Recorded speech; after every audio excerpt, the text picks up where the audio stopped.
Letting me in.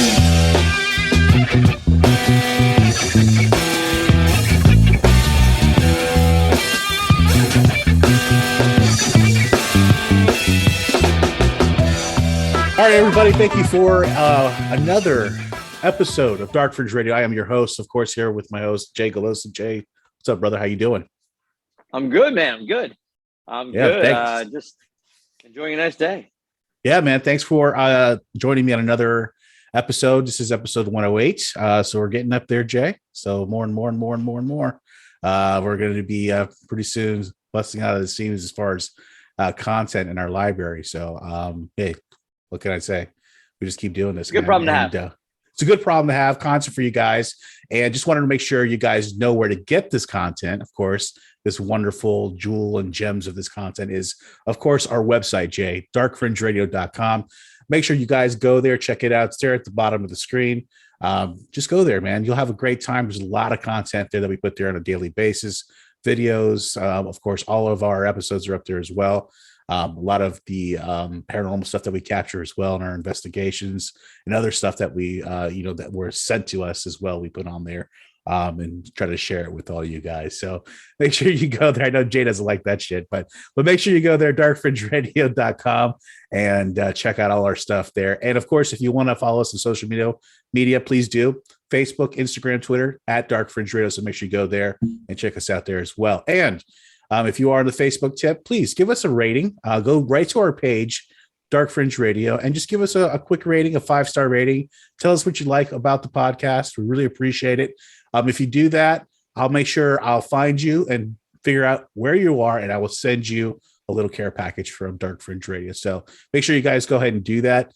Again, at Dark Fringe Radio on Facebook, and just give us a review, and we'll go ahead and track you down and get you a nice little care package from us. So that's about it, Jay. As far as super aggressive, William. Hey, man, we'll track you down and we'll find you. Now it's real simple. Once you fucking go there and give us a review, all I got to do is go to the person and find out who they are. It's pretty simple. Love you. Yeah, but we got some cool stuff: t-shirts, stickers. We'll send you out a bunch of stuff, and for giving us a rating. So we really appreciate it. So other than that, Jay, all I can also mention is, of course, go to our YouTube at Dark Fringe Radio. Make sure you subscribe there too. That helps us out a lot, and the more subscribers we get there, the better it is for the advertisement. So that's it, Jay. I'm going to go ahead and just divert right to one of the most popular segments of our show. Of course, it's What the F Florida Man. And of course, Jay, you are the headmaster of What the F Florida Man. So what do you have this week for our story for What the F Florida Man? Take it away. Yeah, William. So I did the scouring of the internet. It took me all of 30 seconds. You go past some tragic stuff, but you always come across a little gem. This one, man gets inpatient, being a patient at a hospital, steals an ambulance, and drives home. Nice. So where was this? Please tell me, Jay, this was somewhere here in Palm Beach County. No. This was a Clearwater. Oh, okay. Area. So our West Coast brethren there. Yeah. Apparently, the gentleman had some of his neighbors had called the police on him because he was acting erratic in his home. Mm-hmm. Turns out that he was feeling suicidal. So they had booked him, tried to get him in the hospital. He spent 2 hours in the waiting room, decided that he was fine, went outside, stole the ambulance, parked it in his neighbor's driveway. Smart. And he parked it in his driveway. He parked it in an asshole neighbor's driveway that he probably doesn't get along with, right? They found him in his trunk. Oh, in his own trunk of his car? In his own trunk. Wow. So he didn't even try to hide that far. He just literally went from one vehicle to the next. He just decided he was going to take a little nappy nap right there. He was fine. Yeah. Turned out he was okay. They got him the help he needed, but just the thought of kind of cops looking around, where is he? And you see the ambulance and you're like, he's here somewhere, right? It's got to be here somewhere. He's close. Yeah. Guys. Right. Yeah. He's not getting away that far. He's not going to get away that far. Wow. So steals the ambulance to go back home because he can't wait anymore. Listen, I guess the guy never heard of Uber. I guess he could just go home right with the Uber, right? Just call an Uber, right? Just walk out and call an Uber. Just get in there like a gentleman and go home, right? But then you wouldn't have all those needles. That's true. Oh, and all that medication back there. Yeah. Ooh. See, how do you think about that, Jay? See, again, we're not crackheads. We don't think about shit like that. Yeah. Well, hey, listen.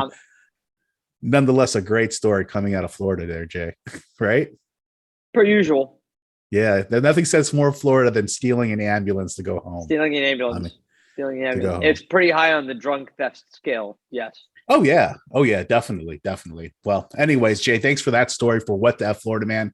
Really appreciate it, man. And of course, never surprised at the craziness out of this state here in Florida. But tonight we actually have a very special guest, Jay. I interviewed a gentleman by the name of MR Gorga, and he is an author of a book called Demons Among Us. And it's a pretty interesting book. I actually got it off Amazon.com, which please, guys, if you can, the link will be at the bottom and also in the description of the podcast. But make sure you go to Amazon.com and check out his book, Demons Among Us. So right now there's a sale on the Kindle version. You can see online, just digital.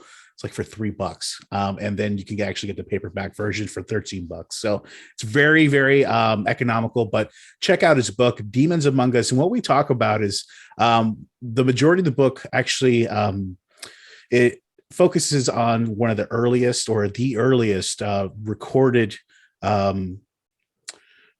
encounter of demon possession. And this was actually done by a priest, a local town priest at the time. This was actually 20 years prior to the Salem witch trials, Jay. So this was even predate that. Yeah, it was like 1671, and I think 1691 is when the Salem witch trials happened. But nonetheless, I mean, it's 1971. No, not 19. No, 16. Yeah. 1671 is when this particular incident happened. And it actually, in the book, it details exactly because the actual priest took an account by count what happened, a blow by blow, basically, of what happened during this time with this individual. And just a very, very crazy story, Jay. I mean, you could just, as the days pass on, it just gets worse and worse and worse and worse. And it just gets to a point where, it culminates to a pretty crazy crescendo. But we also, the book talks about how demons can affect people in other different ways, also through music, through politics, through movies, through Hollywood, all that stuff. So we talk about all that, a lot more. It's a great conversation. With the Emmys. Or the Oscars. The Emmys. Yeah. The Oscars. A lot of people have been talking about that, Jay. A lot of people have been talking about it. Yeah. Yeah. They call it the sacrificial slap now. Is that what they're calling it? Yeah, for some of those real deep conspiracy theorists. You know what I mean? Well, you heard what Denzel told him, right? Yeah, that the devil will always comes for you at your highest. Your highest, right? It's kind of weird, right? Yeah. Chris Rock, yeah. You think he hit him? You think there was contact there? 100%. You think 100%. So? 100%. It just looked like a weird slap. Like you saw that shit coming from like a mile away. Like instead of like, I would have just went like back, like. Yeah. Well, no, it was definitely out of nowhere. It was definitely, yeah. But yeah, no, he definitely made contact and felt quite proud of himself. He slapped little old Chris Rock. Yeah. Well, what a weird time to live in, right? Yeah. Yeah. So, I mean, part of me, the conspiratorial side of me, Jay, says this was all planned. Next thing you know, the Oscars are something to talk about now. What was the last time the Oscars was exciting? Tell me, please. Who the hell knows? Probably when Ricky Gervais. No, when Ricky Gervais. Remember when he ripped apart Hollywood when he was he did the the intro monologue. Ricky Gervais. Yeah. Gervais, whatever the fuck. Whoa, you just something all redneck. Gervais. That little English guy, he's funny. Yeah. Well, no, he's hilarious. Yeah, no, it's been a while. Yeah, no, it's definitely been a while. And let's be but there's a little conspiracy in everything. Of course, there's a lot of things you could question, but no, I believe he actually slapped the shit out of him, and I think Chris Rock is a G for not only how he handled it, but you actually see like he's he's kind of held his hand back a little bit. But he squared up his body a little bit, like he was like, "Hey, are we gonna do this right now for real?" Like, and you have to applaud him for his professionalism, because there was a point where he goes, "I could," and he stops himself because I believe he has a lot more dirt on them. He could have unleashed. Oh hell! So he was definitely the bigger man. I understand why Will felt like he had to do it in the moment, and the whole that now he's on that ayahuasca. That's what I said. Yeah. So now he won the Academy Award, and now Chris Rock, all his sales numbers have gone through the roof since this event. He's sold out every event basically in the next like 30 days. They say there's no bad publicity. You know what I mean? No, hell no, bro. I mean, come on, think about it. No bad publicity. No. So of course they're both gonna win. It's duh. But no, I think he really slapped shit him. I think at that moment he didn't want to listen to Jada pick him out, and he was like, "I gotta go slap a dude. I gotta go fuck up a guy. I gotta go slap this guy. Okay, I gotta go take care of some business real quick. I gotta show my balls for a minute." Yeah. Oh man, what a crazy thing, man. But anyways, listen, we hope you guys enjoy this interview with MR Gorga. Please, again, go to Amazon.com, check out his book, Demons Among Us, and we hope you enjoy this interview. So we'll see you on the flip side.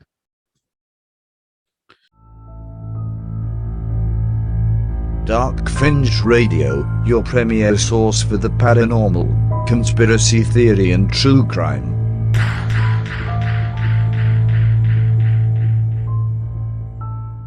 All right, Dark Fringe Radio listeners, thank you so much for joining in on another episode of Dark Fringe Radio. Tonight we have a special guest, and just found out that we're neighbors, literally not far from each other in the same city. And he is an author. He's written this really great book that I actually had time to read between the time that I invited him to come on and actually have him on the podcast. But his name is MR Gorga. MR, how are you tonight? I'm great. Thanks for having me on. Absolutely. Listen, thank you for coming on. And I read your book, man. This is a really interesting novel. I really enjoy this. Thank you. And the reason I enjoy it is because it really it expands and expounds upon the demon issue, that we've been dealing with for all of eternity, I guess. Yeah, I guess in one way, shape, or form. Right. Yes, exactly. As long as we've been walking the earth. Yes. Yeah. It seems that way. And you really get into the history of this. And Ember, give me a little bit of background on yourself, and tell me a little bit about yourself and what got you into this.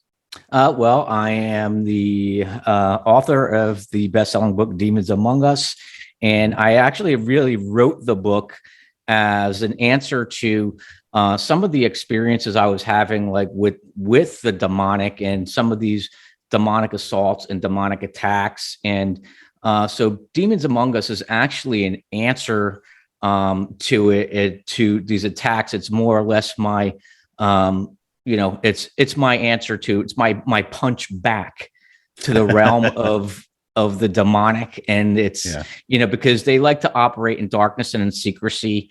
And so I said, well, okay, you're gonna do this. Well, I'm gonna shed the light. There you go. And that's what really Demons Among Us is about, is exposing the demonic. And not only is it good at telling some real, creepy stories and encounters, both historically and personally, but it really does open up the eyes to how the demonic actually functions, and in ways that people wouldn't even know or consider without them being told. And Demons Among Us does that. So it was one of those books that, I just really felt that it really needed to be written, and things really needed to be, in order to open the eyes of people, because, instead of just blindly following blind people blindly. Right. That's important. This is the book that opens up the eyes, where it says, oh, that's what's going on. That makes sense. That makes yeah, exactly. Oh, that makes a lot of sense. And so I felt it was a book that needed to be written. Again, it's my attack back. And personally, I've been a writer my entire life. It started off in grade school as my teachers recognized it in like the 4th or 5th grade. And so it was, a very young age. And it was, I thought I was going to get in trouble for one of my stories because it was a scary story. Something about a mummy. The innocence of that, right? Something about some mummy killing people, right? And I was like, so I handed it to my teacher, and I was like, I'm going to get in so much trouble for this. And and so he calls my parents that night, and I'm like, oh God, what? But it turns out that he tells my parents, he's like, your son has a real gift for writing. You need to get him enrolled in the Young Authors Club immediately. And so that's how far back it goes. So, and other than that, I've been writing my entire life for, in some form or fashion, whether it's for magazines or journalism or marketing and copywriting and, sales copy and all that kind of stuff. So radio spots, TV spots. So I've always been writing, but this is the first foray into this paranormal supernatural genre for me. Well, listen, I can tell you without a doubt that you've really hit it out of the park with this one, and your writing skills have definitely complimented yourself in this book, because I can tell you the majority of the book really concentrates on the very first documented demon possession that ever happened was during the Salem witch trials. And it was the Elizabeth Knapp story, correct? Yeah. Let me just correct you on that. It was 2 decades, 20 years before the Salem witch trials. Okay. Right. But the minister that was involved in this was actually called upon in the Salem witch trials because of his experience with this case. But this was this was in 1671. Salem took place in 1691 and 92. But it was decades before the Salem witch trials. And it was, I like to say it was the first fully documented eyewitness account, recorded account in American history.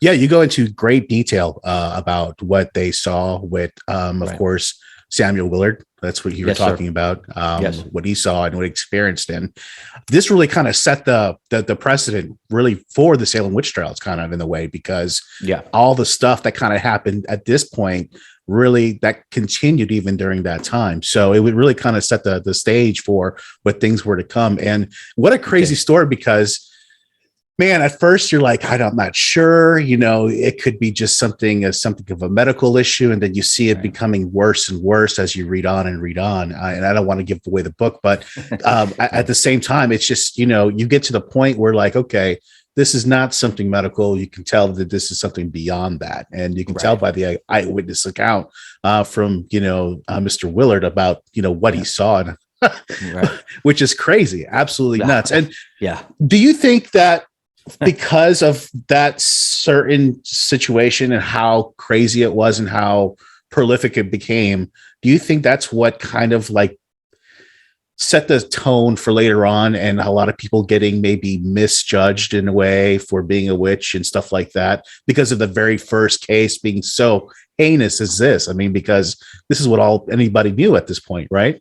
Right. Well, the backdrop to this would be, because these were the first, like Samuel Willard and the Cotton Mathers and all these people who were around and renowned at this time in that Massachusetts history. The spiritual heritage goes back to England. So people came over from England with these superstitions, so they knew what would happen if somebody was, deemed a witch. So it wasn't an American phenomenon. It was actually a phenomenon that carried over from old England. And so Samuel Willard himself, knowing these things, if this girl gets named a witch, she's gone. She's gone. So he tried his best to protect her because, she was part of his congregation. Her father, James Knapp, who became a selectman in that town, he actually helped build the church or the meeting house which was termed at the time. So he helped lay the floor. He helped install windows. Like he helped build that meeting house. And so they were very familiar, in this very, very small, tight-knit community in the woods. Mm-hmm. So these people really kind of knew each other, intimately. And so Samuel Willard was actually trying to rule out every possible thing other than the demonic, which I think he knew from the get-go. He had the suspicions that it was. Right. He was just trying to rule it all out. But yeah, I think it did set the stage for what happened 20 years later. It was these same players that were called upon, not so much of a visible manner, but behind the scenes. Cotton Mather, the journal that he wrote. Samuel Willard. So what he did was he wrote this blow by blow. Dates everything of what he was experiencing, what was going on.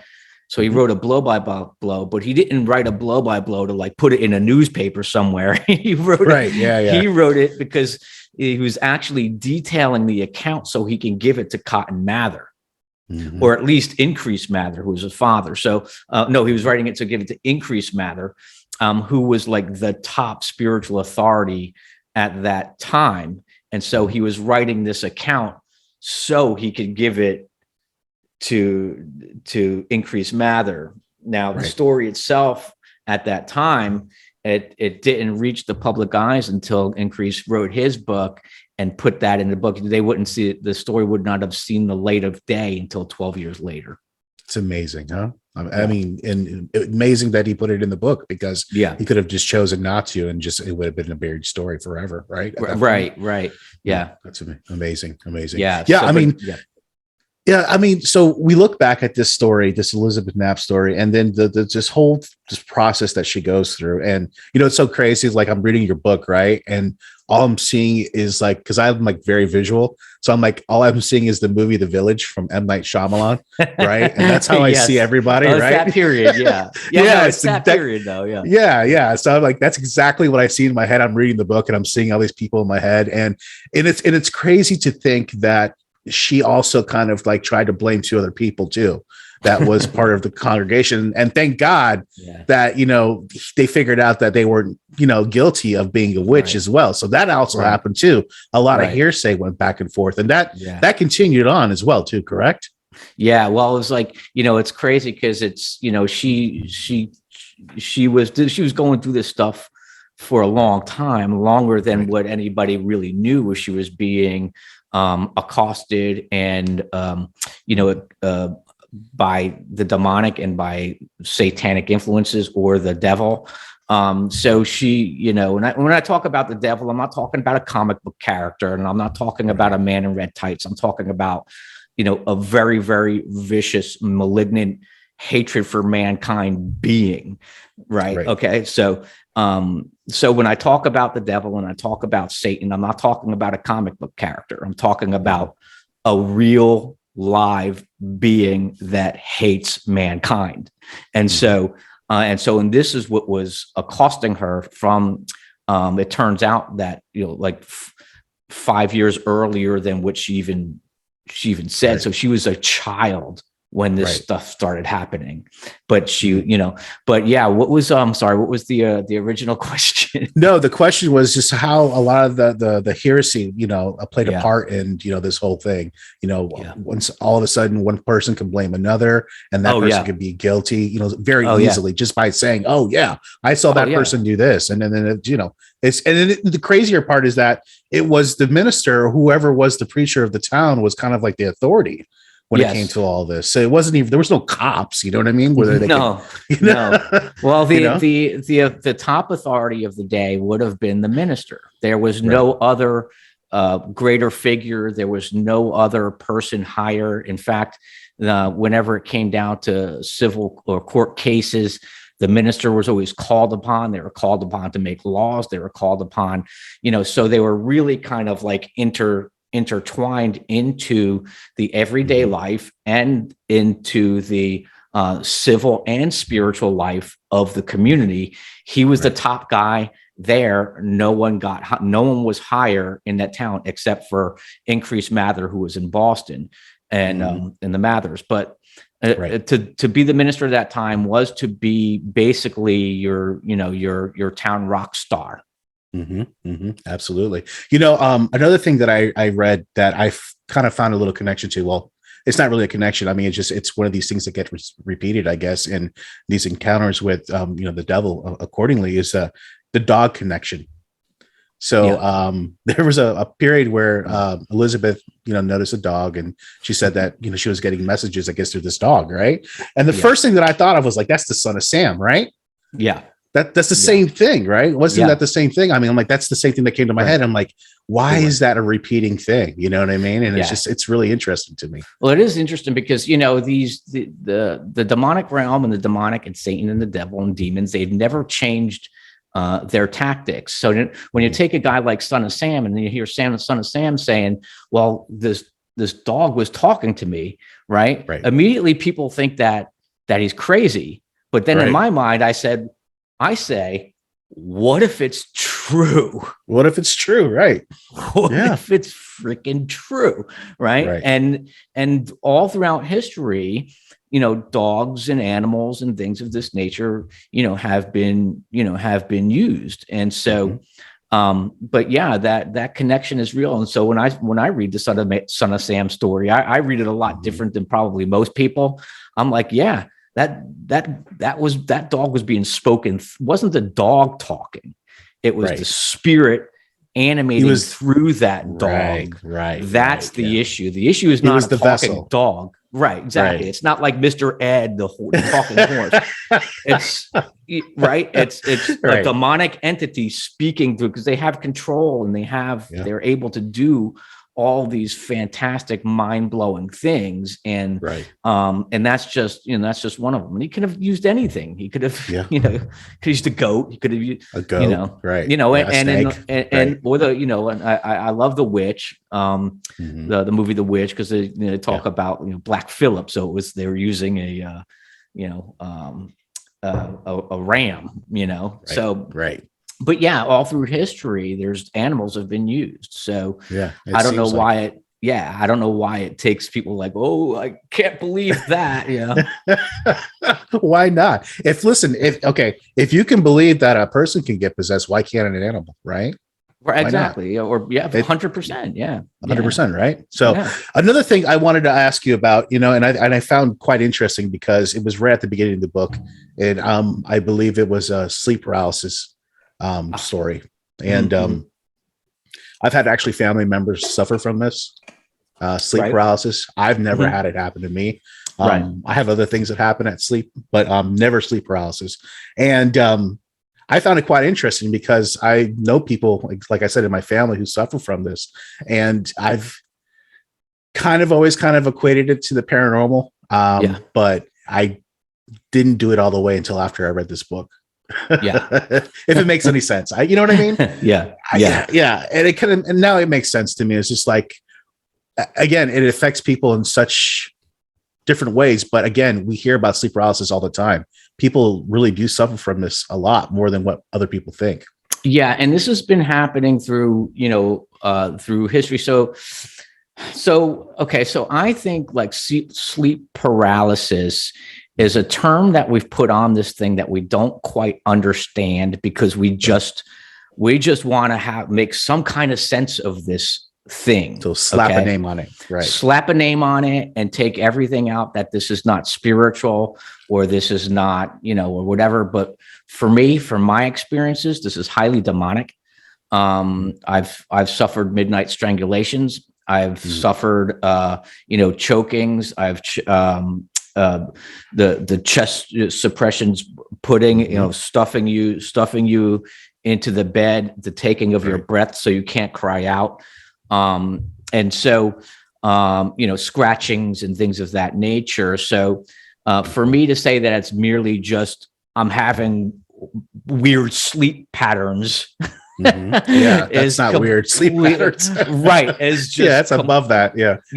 We're at a whole other level here, because, these things are real. These spirits, these demon spirits are real. They are malevolent, and they want no good for your life. And so, in the story in my book in chapter 3, it talks about, one of the most, horrifying experiences I had to date at that point, about that experience. Right. And so that's a harrowing chapter just to read it, because it's just like, as a guy, you don't like to feel that way, especially as a man. You don't like to feel like you're basically demasculated at that point. You can't do anything to defend yourself. It's it's a completely helpless and powerless feeling. And the reason why that is because you are. Because these beings and these spirits are bigger than you, they're badder than you, they're stronger than you, they're smarter than you, they're more intelligent than you. These are highly intelligent beings. And so you are no defense against them, and no handgun, no AR, no, nothing is going to blow them away. No, right. So, you can't do anything. The experience was terrifying. And, and another reason why this is not sleep paralysis is because, is the level and the intensity. And I talk about this in the book was, let me just tell the story so I give your listeners a sort of thank you a story. Yeah. So the story let me just set up the story and then we'll go into what these. There we go. Okay. So the story was, I was working at a newspaper, the Palm Beach. I won't say what it was. I was working at a local newspaper. I know which one you're talking about, but go ahead. Yes. And I lost the job there. And then in a round of layoffs, which, so I had to leave my swanky apartment downtown. And so I moved out west and I moved into a place, into a townhome that was abandoned by one of my family members.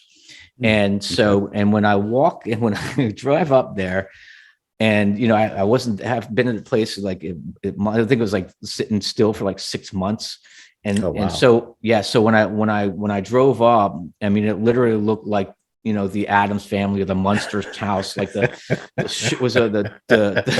moss and the vining. It was nuts. The grass was brown and overgrown, right. And the fence was lilted, and even the fence door. Okay, so the fence itself was like, there was colorless raw wood, no color left on it, and it was even creaking in the breeze on a hinge.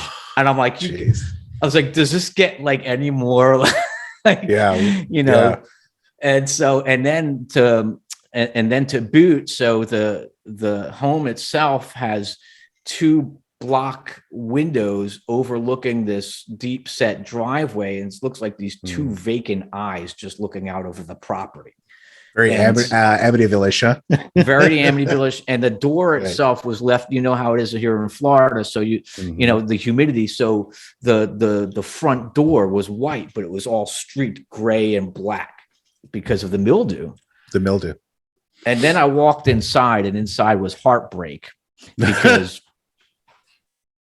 because what was left there was they left in a hurry. And so everything was left inside: toys, letters on the kitchen table, milk in the fridge, dishes in the sink. I mean, it literally looked like that they went to the store and they were coming back. They went on an errand and they were going to come back like at any moment. And so this is what I walked into. Wow. And so one night I was the main bedroom was upstairs. The bedrooms were upstairs, and the living room and the kitchen and everything was on the bottom floor. And so I'm up there one evening, and I'm in bed, and I start to smell this smell, and it smells like rotten garbage, but it smells like gaseous, like a chemical note to it. Sulfur. like sulfury, exactly. And I'm like, what is that? Right now in my mind, I think I already know, but I just want. You're just trying to prepare yourself, right? I'm like Sammy Willard. I'm just trying to check off the boxes here. So I'm like, so I go, I go downstairs, and of course I'm like sniffing away, and it's not the garbage because I threw out the garbage, and it's not the garbage disposal or anything like that. And I'm sniffing around. I look up at the air vent, and so I'm like, so I get up on a chair. I get a chair and I hike up on a chair, and I smell at the air vent, and it's coming from the air vent. It's this rot, just breathing, pulsing onto my face. This sulfurous, rotting smell, and I know it's not an animal because I smelled the animal before. It's beyond that, and I'm like. And in my mind, I'm like, son of a bitch. I'm like, okay. So I get off the chair and I go to the power box. I cut the power. And so I cut the power to the AC. I get back up on the chair, and the thing is blowing out the sulfurous, rotting smell into my face without any assistance whatsoever. From the AC. Wow. Right. Wow. I mean, because that thing's off. Right. Yeah. Wow. And so at this point, I know I'm in for a night. Oh yeah, this is not going to be an easy one. Yeah. No. It's going to take a little effort tonight. Yeah. And so I go upstairs, and I'm like, oh boy, here we go. And so I get back climb back into my bed, and then it's around 3 a.m, 3:33 to be precise. And the signs couldn't be any more clearer, right? Right. Yeah. And so I'm on my side, and I kind of I'm laying on my side. I'm like facing the opposite where the balcony was or whatever. My back is towards like the bathroom, right? There's a bathroom like right there. Okay.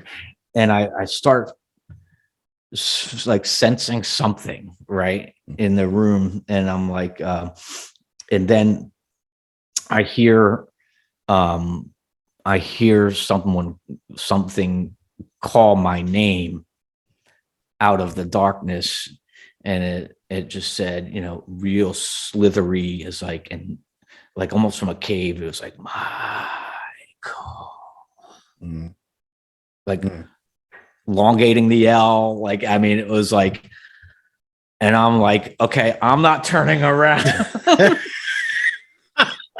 Yeah, I would have stayed looking this way, like straight. I'm not turning around. I'm like, what? Yeah. No way. I mean, as clear as day, but it was like, it was cavernous, but the funny thing was, it was as far away as it was near, if that makes any sense, like spoken from like the bowels of a cave.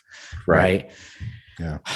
So I roll over, and when I roll over, I look up, and there's this black figure looming over my bed, and it's tall, and it's lanky, and it's got crooked shoulders, and it's looking down at me with a mocking, menacing smile, with its head tilted, and its head is it's cloaked, but you can see the semblance of the face. Oh yeah. And I'm paralyzed. Okay. So this is no longer sleep paralysis. Yeah. So you're paralyzed by fear alone. Right. This is a paralyzing fear. And not only there's a couple of things that happened at one time. And the first was like this hot hatred that was emanating off of this thing. And it wasn't that it was just felt like on my body, but it was felt burning through my body like boiling tar, like this menacing, vile hatred. And I'm looking at this thing, and the scariest part was so I couldn't move. I was completely paralyzed, frozen, because they have a power to just keep you, there. Right. And I look down, and its hand is crawling up my chest, and it's going to choke me. Just nailed hands, as you read in the book. I usually don't say what kind of hands, because I want people to read it, but it's, the nails are clawing up my chest. And the reason why it was so scary is because I've had a lot of experiences with the demonic and with spirits. but this was the first time it's ever manifested into the physical realm where I could physically feel it, like as if somebody was touching it. Yeah. And speaking of seeing it, it was really strange because as much as it was like 3D, as much as it was spiritual, it was physical. Mm-hmm. So it looked like a solid form, but there were parts you could see through it. Right. And its gown, it had on a black like gown, mm-hmm. But it wasn't like tears or shredded or anything like that, like you see in the movies, but it was neat rectangular strips, almost like vertical blinds we have in Florida here, right? Mm-hmm. Neat rectangular strips. And they were moving like they were like underwater. And so they went from like, the deeper it got, the blacker it got. So it started like a ash gray black, and the darker it went, the deeper it went, the darker it went. It almost looked like there was no end to it, right, and no depth to it. And when you look into its eyes, no light whatsoever, just pure evil, darkness, death, darkness, and it was bottomless. And I say bottomless, I mean absolutely like bottomless, like space bottomless. Like it was like, wow, where is, like it was intense. And so anyway, so this thing was about to, to choke me to death. Mm-hmm. And so that's the encounter. Yeah. Listen, I'm that's glad why you're it's able not to write about it.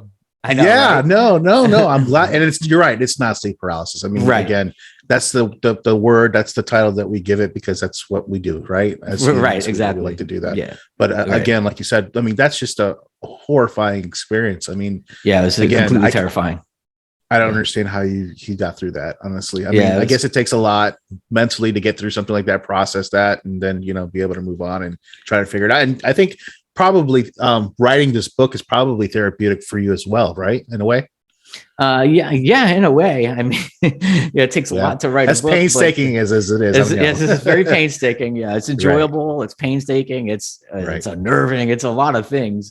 But it is there, knowing that at the end of the day, that these things are going to be exposed, and if the audience or the people reading it are reading it with an open mind. Mm-hmm. And everyone likes to say, well, I'm really open-minded. Okay, well, let's see how open-minded you are. Everybody wants to play the tough guy when it's time to play the tough guy, right? That's right. Let's see how open-minded you are. I had a review. Someone was like on Amazon. Uh-huh. It was funny. And this girl, it's actually one of my favorites. It's like one of your favorite reviews. Yeah, I picture this guy or this author that looks like, the water boy's mom. Like, that's the devil. And that's great. Everything's the devil. And everything's the devil. Right. Right. So I just started laughing, and she goes, "Clearly, he made this stuff up." And I'm like, "Oh my god, I couldn't make that up." Right. Clearly, you don't have an open mind, lady. Clearly. Right. Yes. That's yes. Oh my gosh. But hey, listen, those are the ones we could laugh at. Those are the ones that keep us going. Love that stuff. And listen, I wanted to ask you something. These people that have these experiences like yourself, right? And do you think for people like yourself, or do you think this could be also a generational thing? Do you think that, for instance, like that you've been able to see things like this, and I don't know if any of your family members have, but I don't know. Does it seem like to be a generational thing? Because I'm seeing a lot of that, and I've been covering the paranormal for some time now, and one thing I have noticed is there is kind of like a generational connection. Is that the same thing when it comes to demons and stuff like that?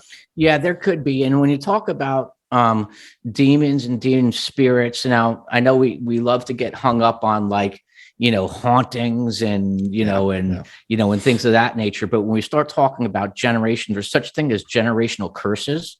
Mm-hmm. That passed down from the fourth and fifth generation. And so it's when you see in families, the son will struggle the same exact thing as the father, whether it be alcoholism, drugs, sexual things, whatever the case may be, right? These things passed down from generation to generation unless they're, finally dealt with and broken off. But yeah, there is a generationalness to that these things do. So, but yeah, exactly. And it's not just about hauntings. When I talk about spirits, it also talks about in the book where I'm not sure if everybody would understand this, because here we're talking about very highly spiritual things. And I'm not calling anybody dumb. And I'm just saying a lot of people have never seen things in a lot of the ways that I explained in the book. And so, and when I talk about demons, I'm not talking about a horned monster. I'm not talking about a horse gravelly, gonna kill you kind of thing. No, it's that sexy lady at the end of the bar with that red dress that's going to come up to you and say, hey. Yeah, it's going to come. So it comes in the things, evil comes in the things that you like. It knows your buttons. It knows which ones to push. Okay. So when we talk about demons, you have to understand that these are spirits, and they function, they have roles, and they have functions. And as much as we have names like, I'm MR, you're Will. Okay. I don't know all of their names personally because there's billions of them, right? Outnumber everybody on the planet, probably 100 to 1. And so these things are not only just known by their names, but they're known by their functions or what they do. So you have spirits of suicide who provoke suicide, spirits, evil spirits of depression that cause depression, evil spirits, anxiety, alcoholism, drug addiction, and all that stuff. Pharmacoi or pharmakia is where we get our word pharmacy or pharmaceutical from, and that stems way back to the Greek as pharmakia.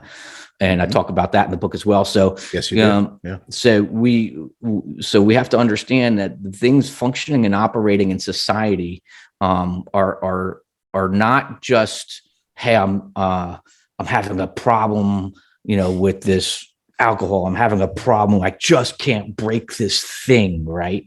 Because there's spiritual component, demonic components attached to much of it.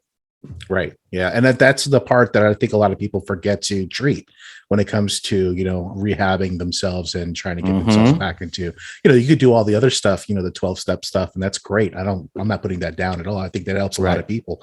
But at the same time, I think a lot of the spiritual side is what really is the counteract, that's what's going to change the tide for that person. I mean, I know for a fact, I know people that are in the rehab business, and I know it takes at least 12 times before that's usually the average before anybody actually gets straightened out. You know what I mean? Yeah. And that's a lot of times. That's 12 times in rehab. It's a ton of time. No, it's a ton of times. And it's like, you're not going to solve a spiritual problem with natural means. Right. You're absolutely right. Yeah. Another thing, MR, I wanted to talk to you about, and you know what, this is another, thing about your book, is that you do cover all the different aspects of how, the demonic, side can, attacks us from every different way. One in particular, which I thought was great, because you quoted Metallica as one of my favorite bands of all time. But you talked about their album, I think it was the Black Album, and nonetheless, you talked about the song Enter the Sandman and how that kind of correlates into how we are really, spirit of controlled fear. by fear. Spirit of fear. Yeah. The spirit of fear, and how, important and how powerful that is. It is. Because, once you fear something, it knows how to feed off of it. Am I correct? Well, once you fear, you can be controlled. And I think there is no greater example in our generation than what happened with this, whatever you want to call, pandemic. What you saw was an outright campaign of fear. And what drives those things are a spiritual dimension. So you have to understand that these things operate through people willingly knowingly or unknowingly. So it's not like these things are going to come up and say, "Ooh, I'm a big bad demon." Right. You're right. Yeah. Yeah. It's going to be more coy about it. Definitely. And so they're going to function and accomplish their will through people. This is how this works. Mm-hmm. And so no greater example exists than what we saw with this pandemic. Right. Oh yeah. Yeah. So a fearful people is a controllable people. And not only that, it brought a lot of the ugly out of people too. I mean, you really got to see, on Facebook, you would see nonstop of people just, going at each other about masks and not masks and, being vaccinated and actually physically attacking each other to that point, Yeah. And what happened to loving everybody? Right. Nobody wants to love everybody anymore, man. That's just listen, the way it is. I knew okay. So in a very spiritual sense, I knew from the very outset that this was not what it was cracked up to be. I never wore one, never wore a mask. I fought with people everywhere. I fought with doctors. I fought with restaurateurs. I fought with everybody, and it was very uncomfortable. But and you're telling your doctor who's treating your father for stage 5 kidney disease, and I'll say, he goes, "Oh, you want to take the vaccine?" I said, "Listen, if you don't ever ask him again." I go, because he's not going to take it. If you're going to ask, you have to go through me. This thing is a fucking hoax. No, it's not. It's real. No, I'm like, whatever. And I'm like, so, but I really had it out like everywhere. And, because I, speaking in a spiritual sense, when you live in a supernatural kind of context, and here's where we get into God stuff. Mm-hmm. Because, there is a God and he does talk to you. And that's why we're talking about all these spirits, is because he's the creator of all these spirits. Okay. Mm-hmm. It's just that the ones we're talking about are fallen.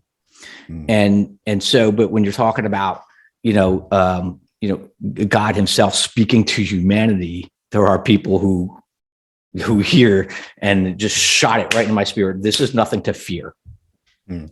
That's why I never wore a mask. Right.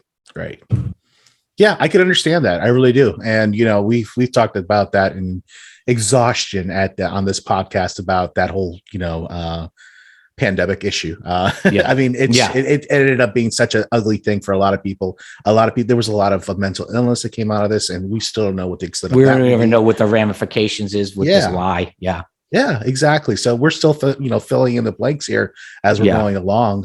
It's sad. It really is sad. But again, it's all about fear, and fear is one of those demons, obviously. Fear, and it's, and it's perpetuated by the media. Yes. By the media, social media. Yes. You know what I mean? It's just, and it gets worse and worse. So we have to be a little bit more conscious of that and not try to feed into it as much, I think. Right? Yeah. Well, these people are controlled too. So it's like, and I talk about it in the book, how spirits and the demonic take, they're very strategic. They're actually long-term strategists, and they're also very, very, they never seem to be out of energy. That's for sure. And so they'll attack on a couple of fronts. And I only talked about 3 of them in the book, which were the main ones, which is media,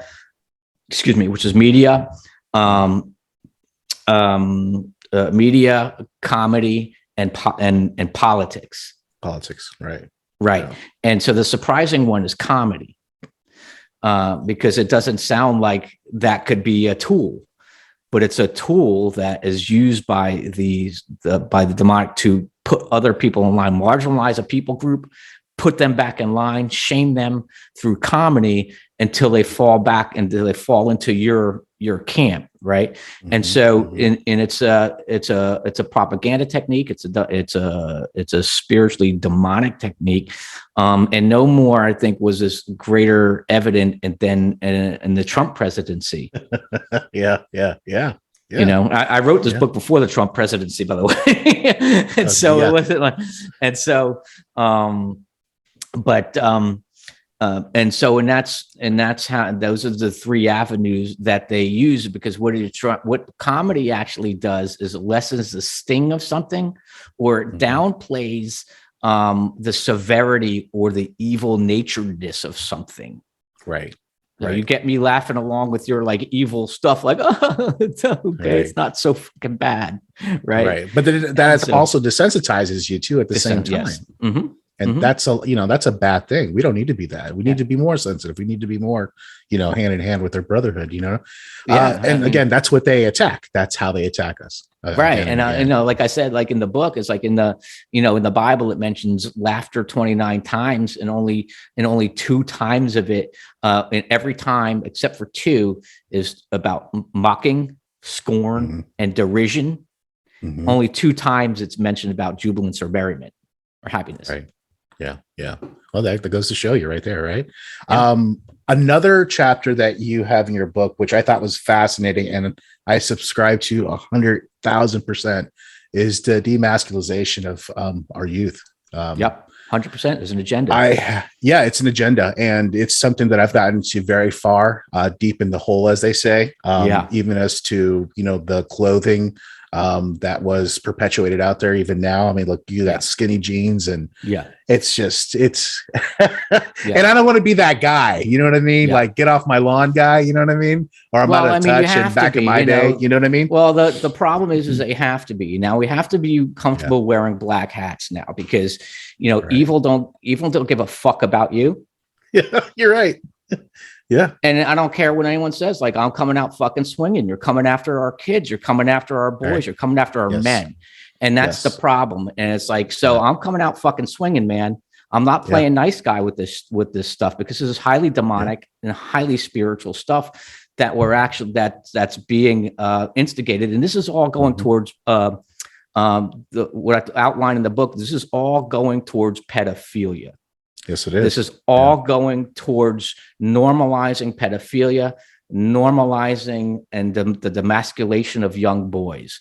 This is where it's all going. And call me crazy, but you'll see when the smoke all clears, this is where it's going. This is exactly how the demonic works. It wants your kids, and it's going to demasculate. And it's already, and I talk about it in the book that going after the 0 books that aim and target kids at age 0. Right.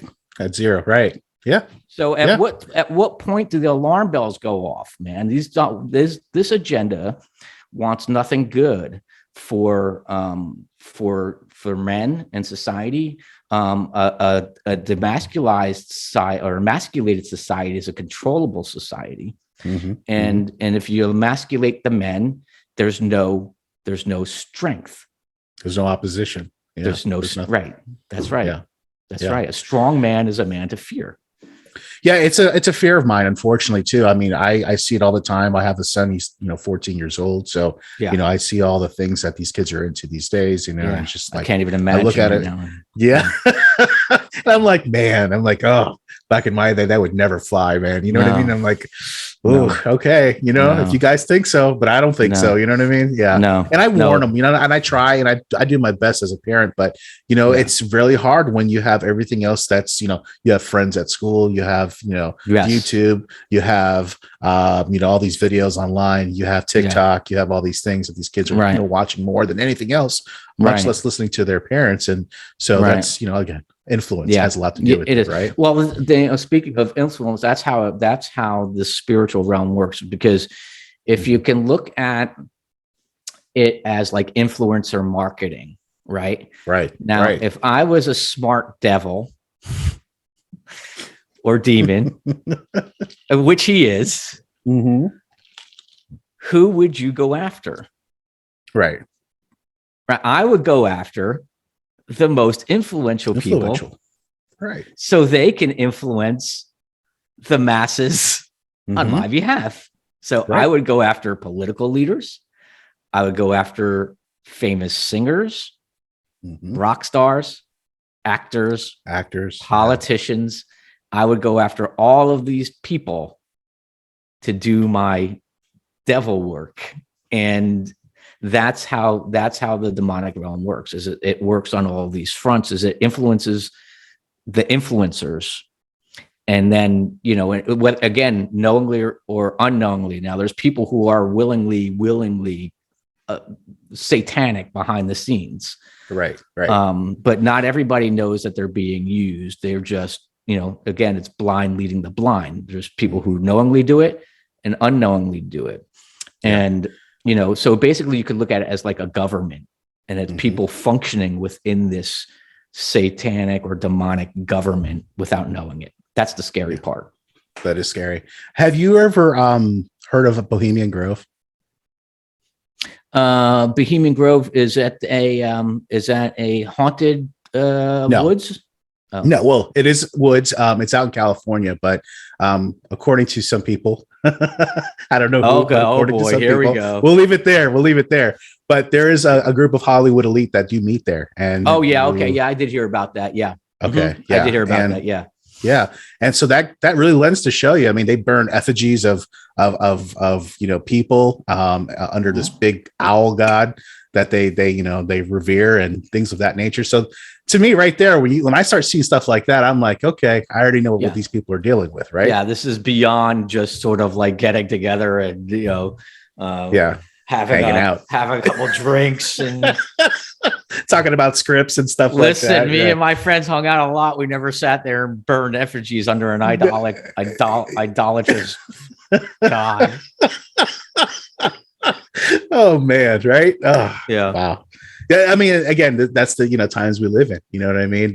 Now it's amazing how much information is out there now, though, right?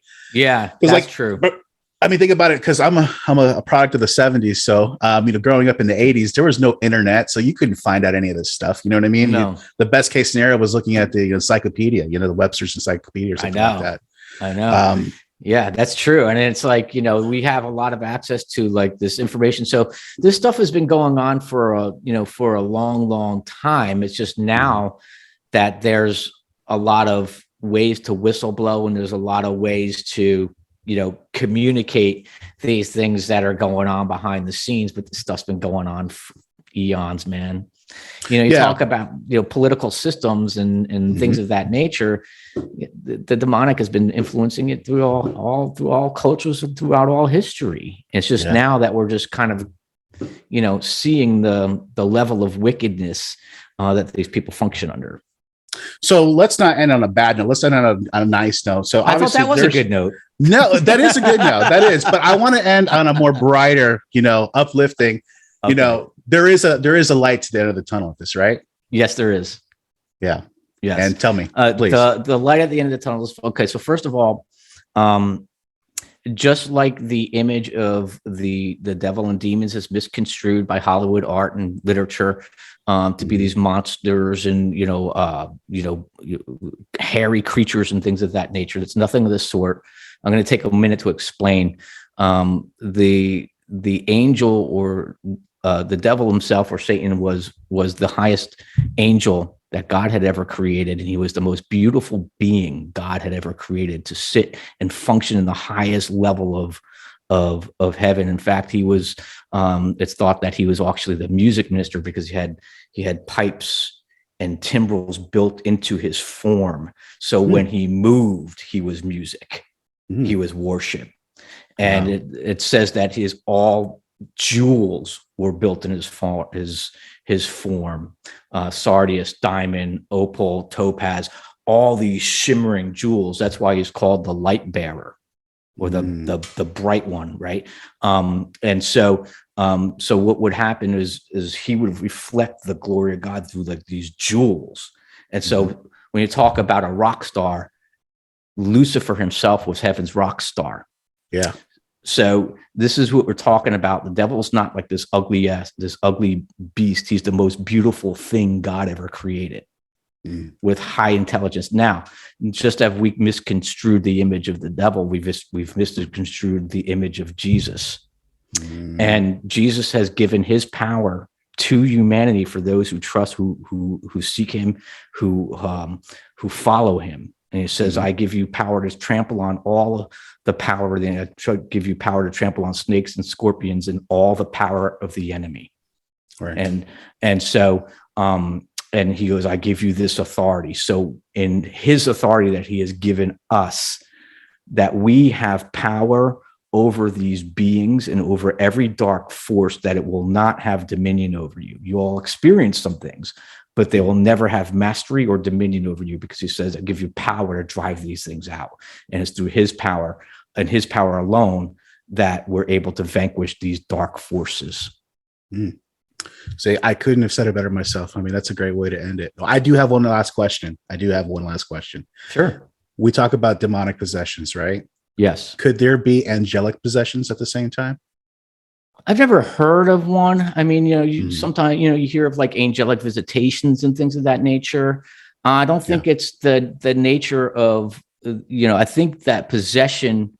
Like, for instance, you hear a story of a guy like being able to pick up a car because there's a child pinned under there, and they figure out they say it's your adrenaline. I'm like, I'm sure it's partly your adrenaline, but there's got to be something else there too, right? Yeah, there's a such thing as like, God infuses strength, supernatural strength, and you also have supernatural assistance from angels. I think when we're talking about the demonic and the demonic devil angels, those are the ones who want to take over and twist and distort and possess mankind. Right. And the angels, like, that's not their thing.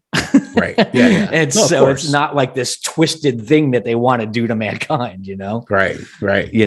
So, but there is supernatural force out there, and there is supernatural assistance. And, I almost died in a car accident. I believe that I was aided that day from dying. I really should have died, but I didn't. Did you have you had a near-death experience then, right? It was, I got plowed. Someone ran a red light plow, took off my entire front end. And the witnesses there afterwards, like, I didn't know what happened, but the witnesses afterwards, they came, the one lady comes running up to me. The door opens and I'm walking out, and she runs up and she's, oh my God, I'm so glad you're alive. I'm like, thanks. And I'm like, but the car literally just smashed the smithereens all over the road. And when I saw the car the next day, and I started to cry, because oh my God, that's what she was talking about. I mean, it was just gone. But there's one spot where it looks like there's like a hand that just sort of everything smacked up against it. It's really weird. Yeah. And and so I have outlying injuries, but I didn't die. And it just so happens that was the day I put the last dot on the I and crossed the T on the manuscript for the book. Did you really? Mm-hmm. Wow. That was that day. Yeah. Yep. That's crazy. Yeah. Yeah. And almost like they didn't want you to do it, right? Well, right? Would you want to be, if this exposes almost every plan that how they function. Yeah. So, of course I wouldn't want that out there. My God. Well, listen, MR, thank you so much for coming on the show. Again, you can find MR's book on Amazon.com, and also you can go. You have a website too, right, MR? Well, you can get me on Instagram at m.r.gorga, or contact me. Check me out at MR Gorga on Facebook. And right now, I'm running a special. The lowest I've ever run it for so far for the print version is $13.60. For a little while longer, and right now it's $2.99 for the Kindle version. Yep. So if you're going to take advantage of it now, because it's going to go away very soon. Well, listen, all the links will be at the bottom of the show here throughout the whole interview. So we'll be promoting that 100%. MR, I can't wait for your next, your next project. When is that coming out? What are you working on next? Come on, give us a little peek. So I was working on a second book, and but I jumped off it because I thought I could knock out this screenplay really quickly, stupidly. But I'm 4 months in, but I'm at the end stage of it. I'm just kind of putting the finishing touches on it with my editor. And it's a witch trial gone fucking horribly wrong. And that's not good. Yeah. And so, but that's all I can say, because I play my ideas close to the breast. I hear you. Yeah. I hope I didn't even say too much about that. So, but it will be full of, it is a horror for the ages. And so Nice. I'm hoping it to be, up there with like, the Conjuring or the Witch or, or Yes. any of those. I'm hoping that it's going to be right up there. So I'm really excited about the project, and hopefully Awesome. I'll be looking for right as soon as I'm done, I'm going to be looking to sell it to the highest bidder. Absolutely. Make your business, man. Absolutely. That's what you have to do. Yes, You sir. put effort into that, and that takes a lot of work and time. So absolutely, you have to do that. So listen, when you have that next project, you come back on here. We'll promote it as much as we can as well. And we really appreciate you, man. And we'll have to link up sometime soon, since we know that we're close. We're neighbors, man. Anytime. Yeah. So definitely have to do some lunch or something sometime, and we'll hang out. But it was a pleasure having you, MR. Thank you so much. And thank you. We'll have you again soon. All right. Thanks. I appreciate it. Have a good one. Thank you, MR. You all too. Right. All right, guys. I hope you enjoyed that interview with MR Gorga. Again, please go to Amazon.com. Check out his book, Demons Among Us. And, again, we had a great conversation. Yeah. Just got to be watching out, Jay. They're all around, always trying to get us. Yeah. But check out his book again, Demons Among Us, and on Amazon. They're running a special right now, $3 on the Kindle, $13 on the paperback version, so you can't go wrong. Again, that's not going to last long. You heard it from MR Gorga himself, so make sure you go ahead and check it out and pick it up. Highly recommend, and we give it 5 stars here. So, Jay, that's it for the episode for tonight. Anything else for the outro before we say goodbye? Just always be kind. You never know what people are dealing with. I've seen some situations recently that, just be kind to those that even they might not deserve it in the moment. It might be best in the long run. Just be kind. Rewind. Bite your tongue sometimes. It might not be such a bad thing. Right? You can definitely trip over it, but yes, I'd say. Yeah. Bite your tongue. Mind yourself. But all right. Well, Jay, listen, thank you so much for joining me again on another episode of Dark Fringe Radio. We'll see you guys next week with a brand new episode, and we hope you guys enjoy. See you again. Dark Fringe Radio, your premier source for the paranormal, conspiracy theory and true crime.